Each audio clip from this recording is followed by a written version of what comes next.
Olá meus amigos, boa tarde. Quem vos fala é Marcos. Estou de volta para mais uma videoaula do nosso sistema de vendas desenvolvido em Excel, VBA e com banco de dados Firebird. Na última aula nós criamos duas entidades no nosso banco de dados. Criamos a entidade mercadoria, que é onde nós vamos armazenar todos os nossos produtos que nós iremos comercializar. E também a tabela pessoa, que é o cadastro que contém todas os nossos clientes, né? Também os nossos funcionários, usuários do sistema. Poderia ser também um cadastro de fornecedores, ou seja, esses 4 tipos de pessoas, né? Funcionários, usuários, clientes e fornecedores possuem em comum as mesmas propriedades, né? O que diferencia às vezes que uma é pessoa física, outra jurídica. O usuário é aquele que vai utilizar o sistema, mas às vezes o funcionário, todo funcionário é usuário, mas nem todo usuário é funcionário. Então, por isso que nós criamos esses tipos de atributos para a nossa tabela de identificação de pessoas. E hoje nós vamos então construir a entidade vendas, né? Como nós comentamos nas aulas passadas, antes de eu iniciar uma venda, eu preciso pensar naquelas dependências, né, que o vendas tem, né? Antes que eu possa vender, eu preciso de saber para quem eu vou vender, quem é que vai vender, qual mercadoria que eu vou vender, né? Então, agora é a hora de nós partirmos então para a entidade vendas, né? E a nossa tabela vendas ela vai possuir a chave primária, vai possuir também um campo para identificar o cliente, um para identificar o funcionário que realizou a venda, a data dessa venda, modelo, aí já estamos partindo para a parte fiscal, né?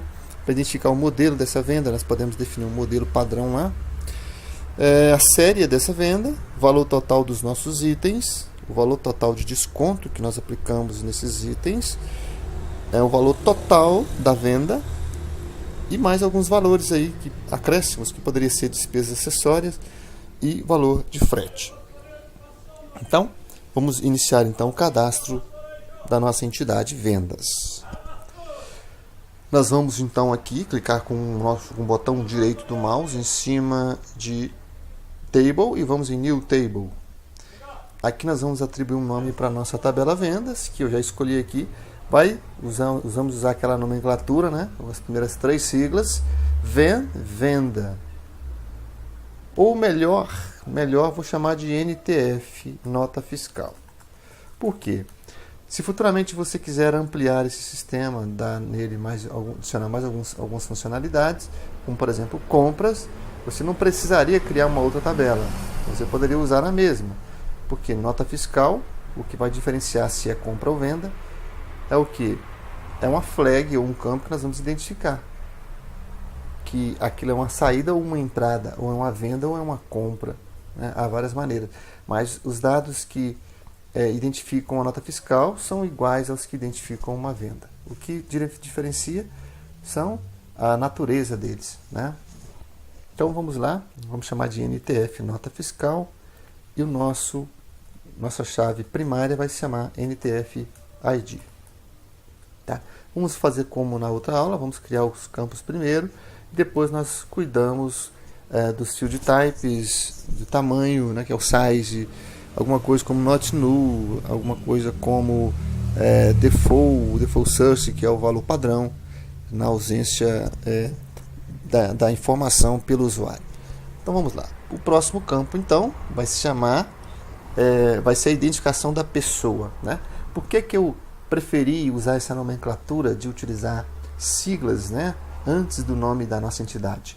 Por exemplo, a mercadoria eu usei a sigla MER, a pessoa eu usei a sigla PES, porque neste momento eu vou sempre começar identificando as propriedades da nossa tabela, né, que é os nossos campos, como a sigla. Então aqui é NTF, e como é a pessoa que eu quero identificar, eu não vou colocar aqui o nome, por exemplo, vou colocar PES ID. E PES ID veio de onde? Vamos abrir aqui a tabela PES pessoa e você verá que simplesmente, ou seja, é a chave primária da pessoa. Então, quando você ver aqui, depois dessas 3 siglas e underline, se tiver lá alguma coisa terminando em ID, na maioria dos casos vai identificar que aquilo ali é uma chave estrangeira, ou seja, aquele campo ele não é nativo daquela tabela. Ele é um campo que tem vínculo com a outra tabela. Aquele campo passou a ser, aquela tabela passou a ser dependente daquela outra tabela no qual eu estou utilizando aquela chave primária. Então aqui ela será chamada de foreign key. Na tabela pessoa ela é primary key, aqui ela é foreign key, ou seja, chave estrangeira ligada a uma chave primária.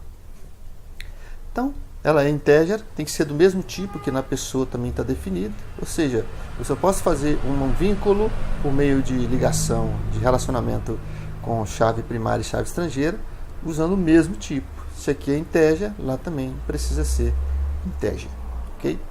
Então vamos para o próximo campo. O próximo campo que eu vou criar é o funcionário. Do mesmo modo, para não fazer confusão, eu vou colocar aqui PES-ID CLI para identificar que é um cliente e que vou chamar NTF PES-ID FUN, que seria de funcionário. Ok? E o nosso próximo campo vai ser a data seguida do modelo. Então, vamos lá. NTF date emissão, NTF modelo, NTF série.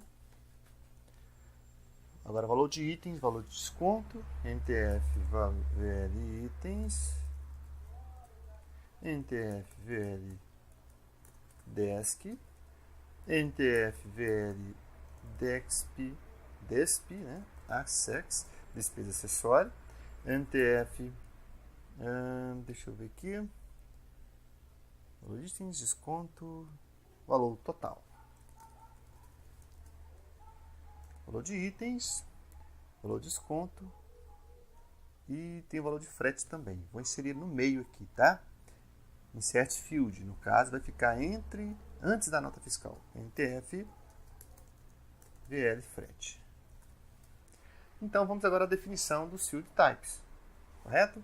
As chaves primárias têm obrigatoriamente que serem iguais. Aliás, as chaves estrangeiras devem ser iguais às suas chaves primárias correspondentes em suas tabelas, como discutido, né? Então aqui vai ser integer, data de emissão vai ser do tipo date, modelo vamos colocar varchar, tamanho 5, a série também vai ser varchar, tamanho 5, e aqui todos os que guardam valores serão double precision. Ok? Agora vamos definir aqui a questão da obrigatoriedade do preenchimento desse campo. A data de emissão é obrigatória. O modelo vamos colocar também como obrigatório. E o resto aqui, a série também. E o resto vamos deixar do jeito que está. E vamos então agora para o default source. Vamos ampliar um pouco a janela aqui.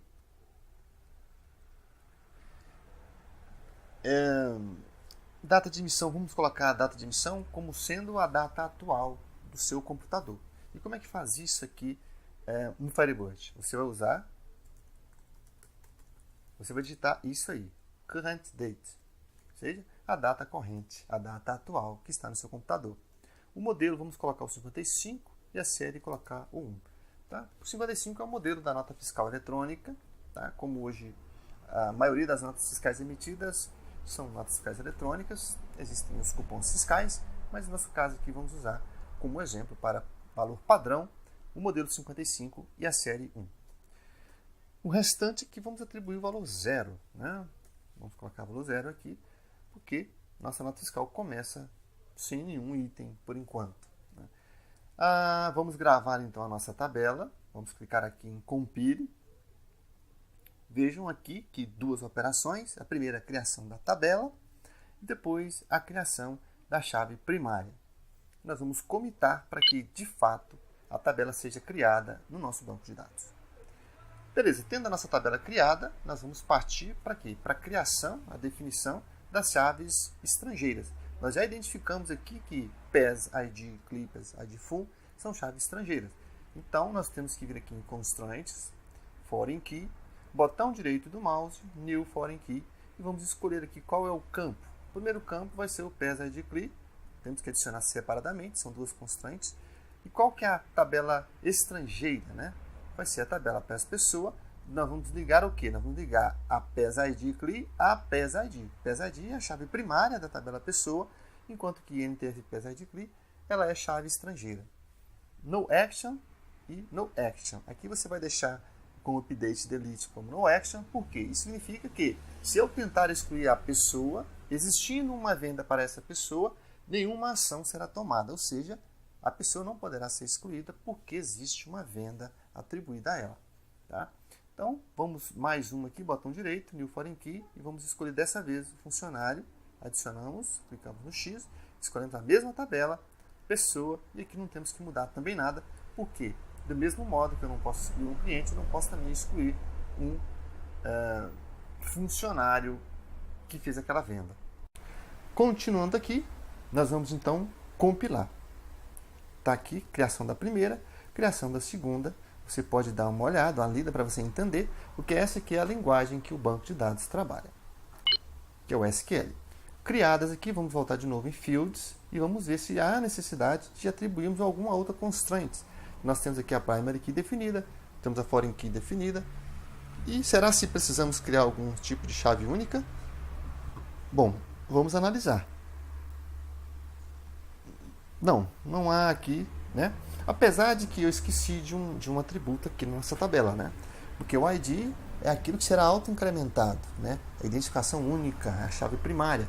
Mas toda nota fiscal possui um número, né? Eu esqueci de colocar aqui. Então vamos criar aqui, adicionar aqui na verdade a nossa tabela o campo NTF número, ok? Então para fazer isso você vem aqui, né, em Edit Table, Extractor, vamos aqui clicar e aqui você clica em Add Field ou Add Field e aqui vai abrir um novo campo para você adicionar. É desse modo que você insere campos usando essa ferramenta Firebird, IB Expert. NTF, tanto faz que ele vai converter em maiúsculo, número. E o tipo vai ser, poderia ser integer? Poderia, porque a nota fiscal hoje ela é identificada numericamente. Vamos deixar como integer mesmo e colocar também como not null, porque toda nota fiscal precisa de ter um número. Ok? Vamos aqui compilar. E com isso eu acho que nós terminamos a estrutura, né, que nós chamamos também de DDL, tá? Que o Firebird ou o SQL, né, de um modo geral, ele possui dois tipos, né, duas vertentes de linguagem, né, podemos dizer assim. Uma que é a DDL, né, e outra é a DML. Né? Sendo que a DDL, você pode ver que existe uma aba aqui dentro da nossa tabela, que é o que, gente? DDL nada mais é que a linguagem de definição de dados, que é por meio dela que a estrutura da nossa tabela, a estrutura lógica da nossa tabela é criada. Então, nós usamos a ferramenta IB Expert para construir, mas por trás todos esses comandos foram executados. Eu poderia criar uma tabela simplesmente digitando aqui no meu editor de código para ele criar, sem a necessidade de ser por essa via que nós usamos aqui, que é o botão direito e tudo mais. Mas isso aí é um assunto um pouco avançado, tá? Estou explicando isso aqui para quê? Caso você tenha interesse, é muito importante que você aprenda também essas características das linguagens SQL. Muito importante. Principalmente as DML, que mais adiante nós falaremos, que é a linguagem de manipulação de dados. Esta sim, trabalha em cima dos dados inseridos por você ou por meio, né, do seu usuário, via sistema ou via direto no banco de dados. Ok? Então nós acabamos de construir aqui a nossa tabela de nota fiscal e o próximo passo vai ser a criação da nossa tabela de itens. Mas por enquanto vamos parar por aqui. Se você ainda não se inscreveu no meu canal, aproveite e se inscreva, tá? Habilite lá as notificações, clique em gostei, compartilhe e fique por dentro das atualizações que ocorrerão quase que sempre semanais, a não ser que aconteça algum imprevisto. Então agradeço a todos, fiquem com Deus e até a próxima videoaula.